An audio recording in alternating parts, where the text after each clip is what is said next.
प्रज्ञा को रील्स बनाने का बड़ा ही क्रेज है और वो दिन भर रील्स बनाती रहती है। खाते पीते घूमते फिरते घर में कॉलेज में रील्स बनाने के कारण प्रज्ञा पूरे कॉलेज में हाईलाइटेड है। जहां उसकी रील्स सभी को पसंद आते हैं, वहीं मनीषा चिंता में डूबी रहती है। एक रोज जब खाते हुए प्रज्ञा रील्स बना रही होती है, तब मनीषा कहती है, 1 मिनट भी चैन नहीं है इस लड़की को। ये नहीं कि खाना तो आराम से खा ले, लेकिन नहीं, अरे थोड़ी देर रील्स नहीं बनाओगी तो आसमान नहीं टूट पड़ेगा। अरे मम्मी, इसी को तो कहते हैं डिटर्मिनेशन। तुम नहीं समझोगी ये सब। भगवान, इस लड़की को सद्बुद्धि दे। जब देखो तब टेढ़ा बाका मुंह बनाती रहती है। मनीषा की बात का प्रज्ञा पर जरा भी असर नहीं होता और वो खाते खाते रील्स बनाती रहती है। दिन बीतने लगते हैं और देखते देखते प्रज्ञा का कॉलेज भी खत्म हो जाता है। आए दिन कोई ना कोई मनीषा को प्रज्ञा की शादी करवाने का सुझाव दे जाता है। सब ठीक ही कहते हैं, प्रज्ञा की शादी कर देनी चाहिए। अपने घर के कामकाज में व्यस्त हो जाएगी तो खुद ही ये रील्स और नाच गाना बंद हो जाएगा। मनीषा और प्रेम प्रज्ञा के लिए एक अच्छा लड़का ढूंढने लगते हैं और तभी विकी का रिश्ता प्रज्ञा के लिए आता है, जिसने प्रज्ञा को उसकी रील्स देखकर पसंद कर लिया था। अगले दिन विकी अपने माता पिता के साथ प्रज्ञा के घर पहुंच जाता है और प्रज्ञा साड़ी पहने हाथों में चाय की ट्रे लिए उनके सामने आती है। जब विकी को पसंद है तो हमें भी बहू पसंद है। बहन जी, आप बारात की तैयारी कीजिए। एक बार लड़का लड़की अकेले में बात कर ले तो अच्छा रहेगा। हाँ हाँ, क्यों नहीं। मनीषा विकी को प्रज्ञा के कमरे में भेजती है, जहां प्रज्ञा पहले से ही रील्स बना रही होती है। तभी विकी कहता है, आ गए आपके साजन जी। हमारे साथ ये रील्स कंप्लीट करती तो और भी अच्छा रहता। अच्छा जी, अब आ ही गए हैं तो बना ही लेती हूँ आपके साथ।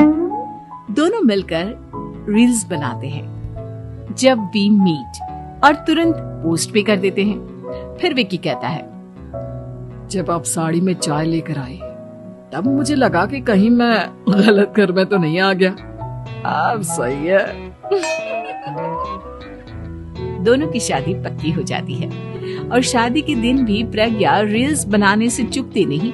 यहाँ तक कि बारात के समय भी नाचते हुए रील्स बनाती है।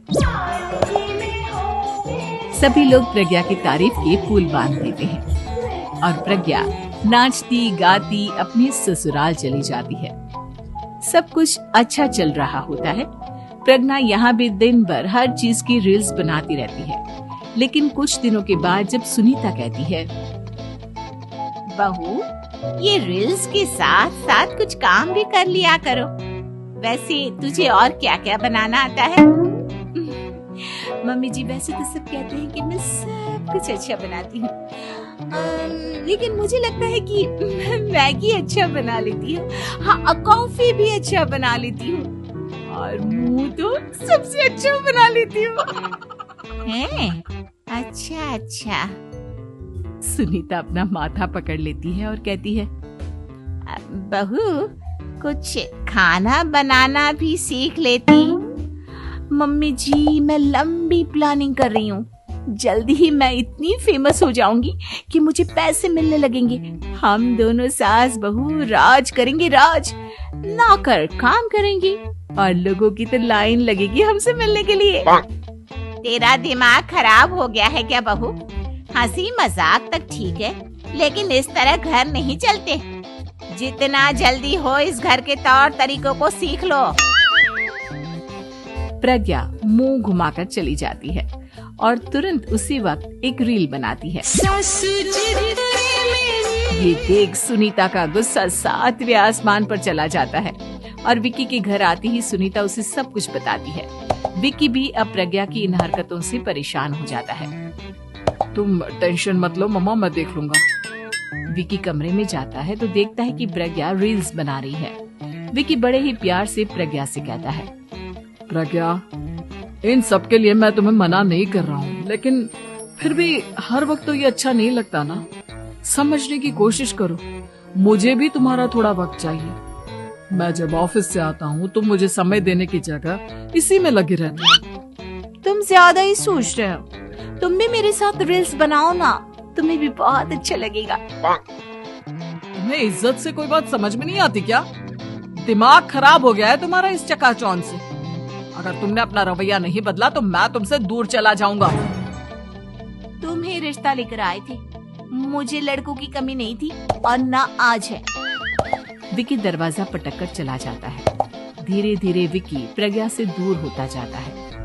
एक रोज मनीषा प्रज्ञा के ससुराल उससे मिलने जाती है।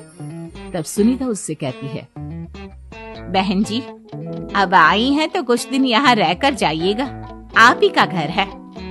हाँ मम्मी, बहुत दिन हो गए तुम्हारे साथ एक भी रील नहीं बनाई मैंने। प्रज्ञा तुरंत अपने फोन में रील्स ऑन कर लेती है। ये सब मुझसे नहीं होता। तेरा ये भूत अभी तक नहीं उतरा क्या? बहन जी, आप कुछ कहती नहीं क्या इसे? जब आप ही कुछ नहीं कर पाई तो मैं कर ही क्या सकती हूँ। सास तो वैसी ही बदनाम है। शाम को घर की लाइट चली जाती है और मनीषा प्रज्ञा से कहती है, मेरे घुटनों में बहुत दर्द हो रहा है, तू लाइट का कुछ इंतजाम करना बेटा। अच्छा, कैंडल जला देती हूँ मम्मा। प्रज्ञा गाते हुए कैंडल जलाती है और खिड़की के पर्दे के पास रख देती है। मनीषा, जिसे बहुत दर्द हो रहा है, वो सो जाती है और प्रज्ञा हमेशा की तरह अपने रील्स में लग जाती है।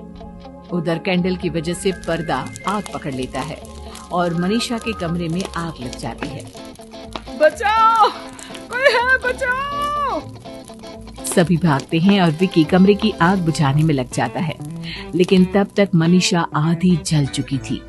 मनीषा की हालत देख प्रज्ञा रोने लगती है। विकी मनीषा को तुरंत हॉस्पिटल ले जाता है और उसे एडमिट कराता है। विकी प्रज्ञा से कहता है, देख लिया ना, तुम्हारे इस नाच गाने की वजह से आज तुम्हारी माँ की जान जाते जाते रह गई। अब पता नहीं तुम और क्या चाहती हो।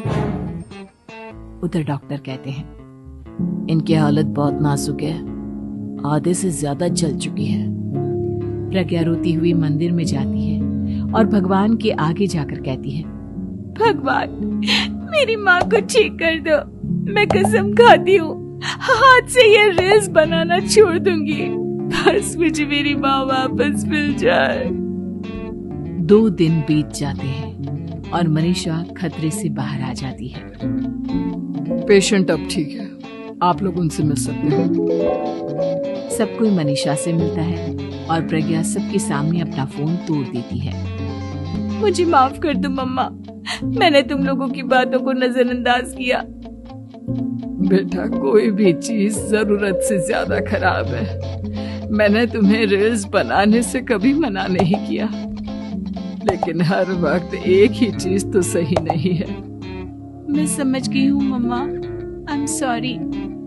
प्रज्ञा उस दिन से रील्स बनाना छोड़ देती है और पूरी तरह से अपने घर में लग जाती है।